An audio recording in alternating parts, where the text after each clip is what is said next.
Hello friends, मेरा नाम दीपक कुमार है।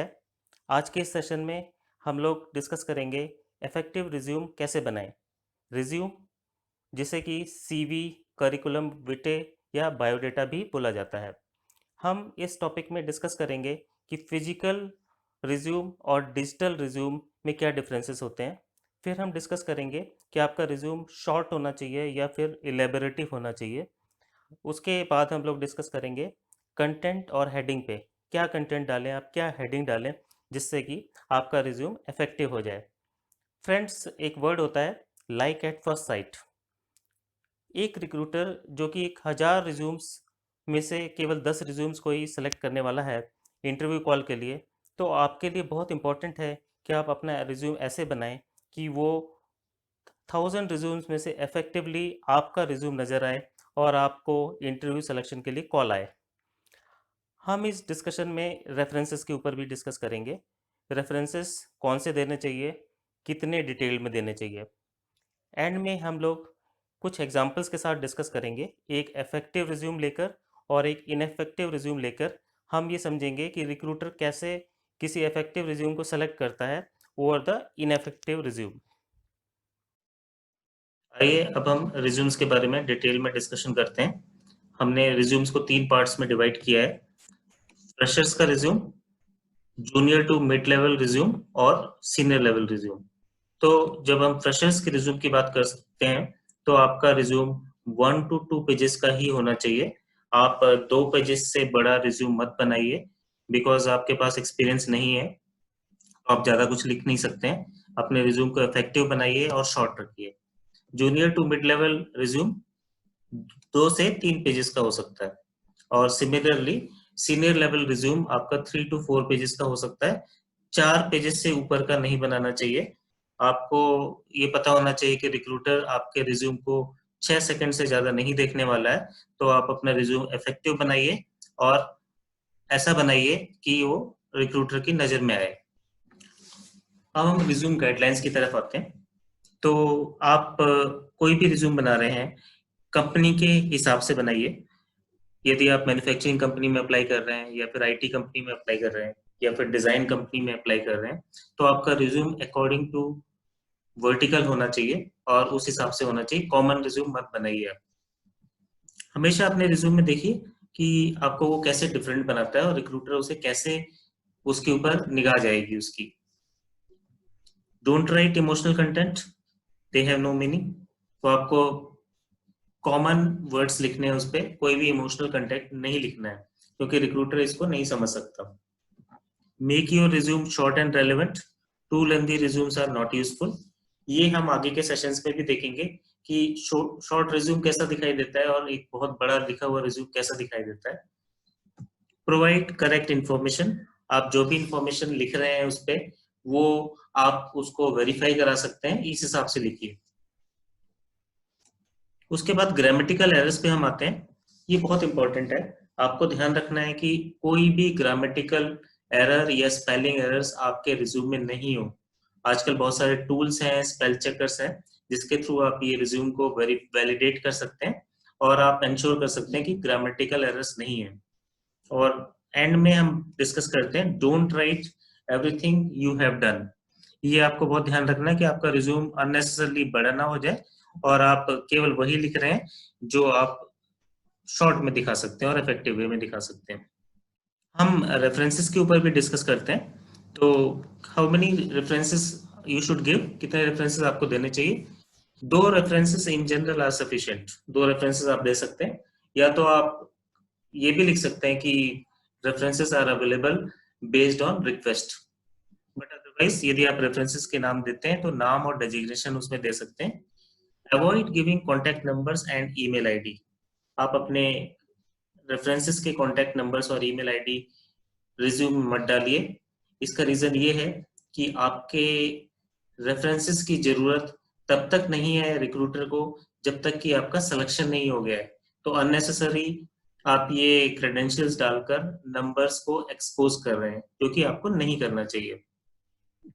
एंड लास्टली, आपको अपने सारे रेफरेंसेस को प्री इन्फॉर्म करना चाहिए कि मैं आपका नाम डाल रहा हूँ और हो सकता है कि आपके पास बाद में कॉल आ जाए।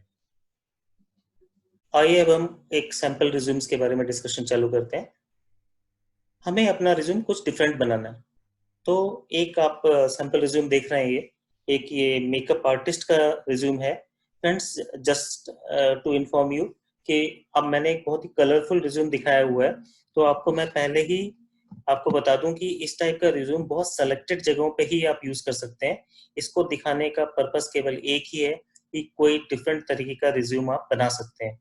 तो आप इसको बहुत ध्यान रखिएगा कि इस तरह का रिज्यूम हर जगह नहीं बन सकता है।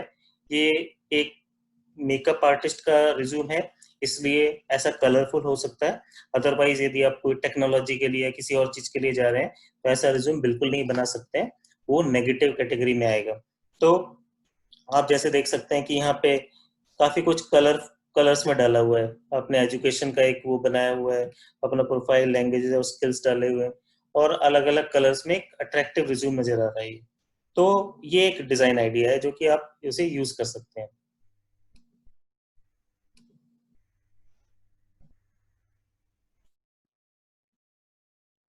हम कुछ और सैंपल रिज्यूम देखते हैं। अब आप जैसे ये रिज्यूम देख रहे हैं दो, ये एक कंटेंट राइटर का रिज्यूम है जो कि सिंगल कलर में है, और इसने काफी अच्छे तरीके से अपने रिज्यूम को दिखाया हुआ है। और आप देख सकते हैं कि इसने अपने skills, languages, hobbies, profile, education और एक्सपीरियंस को कैसे दिखाया हुआ है। और एक सिंगल कलर में है, अट्रैक्टिव लग रहा है, और शायद कंटेंट राइटर के लिए सूटेबल रिज्यूम है। अब आप एक ये राइट साइड में रिज्यूम देख रहे हैं, ये भी काफी कलरफुल रिज्यूम है। और आप देख सकते हैं कैसे उसने अपनी सारे एक्सपीरियंसेस और अपने स्किल्स को दर्शाया हुआ है, और हॉबीज को उसने आइकॉन्स या इमेजेस के फॉर्म में दिखाया हुआ है। तो मैं आपको फिर से एक बार बता दूं कि ये कलरफुल रिज्यूम हर जगह नहीं चलेगा। इसको दिखाने का एक ही पर्पस है कि आपको एक कुछ आइडियाज दिए जाएं कि कैसे आप रिज्यूम्स बना सकते हैं, या कुछ डिफरेंट रिज्यूम्स आप बना सकते हैं। तो इस बात का आप बहुत ध्यान रखिएगा कि यदि इस टाइप के रिज्यूम्स आप बना रहे हैं तो बहुत ही सिलेक्टेड जगह पे बन सकते हैं, बट ये कुछ डिफरेंट दिखते हैं और ये आपको अट्रैक्ट कर सकते हैं, एक रिक्रूटर को ध्यान तो जरूर ही खींचेंगे। हम कुछ फ्रेशर्स के रिज्यूम्स को डिस्कस करते हैं। आप एक ये सैंपल फ्रेशर्स का रिज्यूम देख रहे हैं, और हम इसके ऊपर ये भी डिस्कस करेंगे कि कैसे आप एक इफेक्टिव रिज्यूम बना सकते हैं, और in comparison with a normal resume. तो हम दोनों टाइप के रिज्यूम्स को डिस्कस करेंगे। आप ये देख सकते हैं इसके एक रिज्यूम में सबसे पहले आपको अपने क्रेडेंशियल्स डालने चाहिए। आपका मोबाइल नंबर क्या है, ईमेल आईडी क्या है, और एड्रेस क्या है, क्योंकि यदि रिक्रूटर आपसे बात करना चाहता है या आपको कांटेक्ट करना चाहता है तो इन्हीं क्रेडेंशियल से आपको कांटेक्ट करेगा। नेक्स्ट, आपको प्रोफाइल समरी काफी इफेक्टिव डालनी पड़ेगी, क्योंकि एज ए फ्रेशर आप समझ सकते हैं आपके पास एक्सपीरियंस नहीं है। तो आपको प्रोफाइल समरी और आपके टेक्निकल स्किल सेट्स बहुत इंपॉर्टेंट हो जाते हैं। यदि आपने कोई ट्रेनिंग ली है, या अपने कॉलेज में कुछ सीखा है, या इंटर्नशिप ली है, तो वो सब आपको बहुत इफेक्टिवली दिखाने चाहिए, वो भी एक बहुत शॉर्ट समरी में। नेक्स्ट, एजुकेशन भी आपका इंपॉर्टेंट पार्ट है, बट एजुकेशन को आप ज्यादा कुछ कर नहीं सकते हैं। जो भी एजुकेशन है एज इट इज आपको लिखनी पड़ेगी। तो ये एक आप सैंपल रिज्यूम देख रहे हैं कि कैसे आप इसको डाल सकते हैं। आपने यदि कोई कोर्स कंप्लीट किया है बीच में, रेफरेंसेस आप डाल सकते हैं अपने, और अपने पर्सनल डिटेल्स या अपनी हॉबीज डाल सकते हैं। तो ये एक सैंपल रिज्यूम था जो हमने डिस्कस किया है। हम एक और रिज्यूम को डिस्कस करते हैं। अब आप एक फ्रेशर का एक और रिज्यूम देख रहे हैं। ये पिछले रिज्यूम से आपको थोड़ा सा ज्यादा इफेक्टिव लगेगा, बिकॉज ये ज्यादा स्ट्रीम लाइन की वे में इसको डिस्प्ले किया हुआ है। यहाँ पे कैरियर ऑब्जेक्टिव्स आपने डाले हुए हैं। तो कैरियर ऑब्जेक्टिव्स बहुत ध्यान से डालने चाहिए आपको, जिससे कि आपको एक क्रिस्प वे में आप इंफॉर्म कर सकते हैं कि आपका एम क्या है, आप किस लिए अप्लाई कर रहे हैं इस कंपनी में। तो आप जैसे देख सकते हैं यहाँ पे लिखा हुआ है, to be a successful software engineer capable to use technical skills for organization goals. यहाँ पे आप पर्सनलाइज्ड बातें ना लिखिए, कॉमन जनरलाइज्ड वे में सेंटेंसेस लिखिए, और इफेक्टिव कैरियर ऑब्जेक्टिव्स डालिए। एजुकेशन काफी इफेक्टिव वे में डाली हुई है, तो आप इस तरीके से एजुकेशन भी डाल सकते हैं।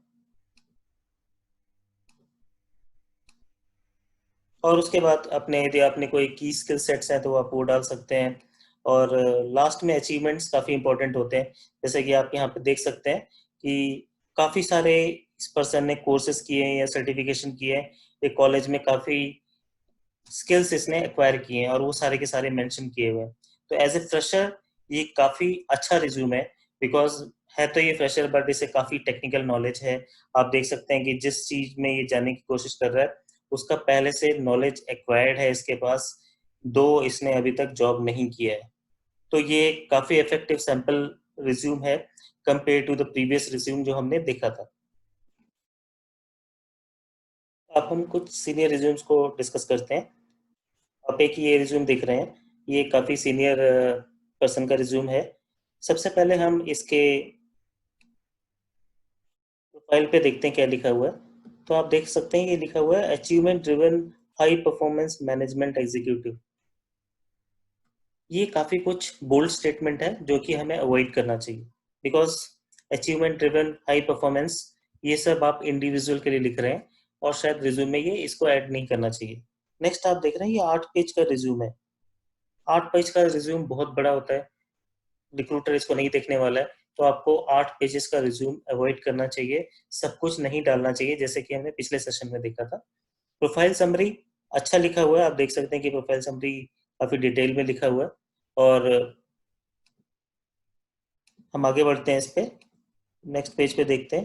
तो आप देख रहे हैं कि इसने एरिया ऑफ एक्सपर्टाइज और अपने प्रोजेक्ट का सेग्रीगेशन अच्छे कलरफुल वे में किया हुआ है, ये भी एक पॉजिटिव साइन है, ये एक अच्छा लिखा हुआ स्ट्रक्चर है। उसके बाद हम चलते हैं कंपनी के एक्सपीरियंसेस के बारे में लिखा हुआ, ये अच्छी बात है, बट किसी भी कंपनी का लोगो नहीं डालना चाहिए जैसे कि यहाँ पे डाला हुआ। और उसके बाद अब आप देख रहे हैं कि ये काफी डिटेल में लिखा हुआ रिज्यूम है जिसमें बहुत कुछ पड़ा हुआ है। तो डेफिनेटली इतने बड़े रिज्यूम को रिक्रूटर नहीं देखने वाला है, ये सब आपको अवॉइड करना चाहिए। तो ये हमने एक रिज्यूम देखा कि ये एक इतना बड़ा रिज्यूम है और इसमें क्या क्या फॉल्ट्स हैं, कैसे आपको इतना लंबा रिज्यूम नहीं लिखना चाहिए। कुछ अच्छी चीजें भी हैं जो हमने डिस्कस की है। अब हम एक दूसरा रिज्यूम भी डिस्कस करते हैं।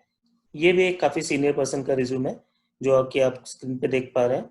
और अब आप देखिए ये 3 पेज का रिज्यूम है, जबकि ये काफी सीनियर पर्सन का रिज्यूम है और 3 पेज में ही सारा कुछ लिखा हुआ है। आप देखेंगे कि इसको काफी इफेक्टिवली डाला हुआ है, जॉब ऑब्जेक्टिव काफी अच्छे से लिखा हुआ है, यहाँ पे प्रोफाइल भी काफी अच्छे से पड़ा हुआ है इसमें। तो ये सारी चीजें पॉजिटिव हैं इस रिज्यूम के लिए। आप देख सकते हैं एक नटशेल में सब कुछ डाला हुआ है इन्होंने, इतने साल के एक्सपीरियंस को। फिर एरिया ऑफ एक्सपर्टाइज आप देख सकते हैं कैसे इसमें डाला हुआ सारा कुछ। और फिर अपनी कंपनी के एक्सपीरियंस और प्रोजेक्ट्स के बारे में लिखा हुआ है। और यदि आप एंड में देखेंगे तो रेफरेंसेस के ऊपर लिखा हुआ है references and supporting documents available on request, ये भी एक अच्छा तरीका है। तो ये काफी इफेक्टिव रिज्यूम है, जैसे कि आप देख सकते हैं सब कुछ अच्छे से डला हुआ है और इस तरह के रिज्यूम्स बहुत जल्दी कैच में आएंगे।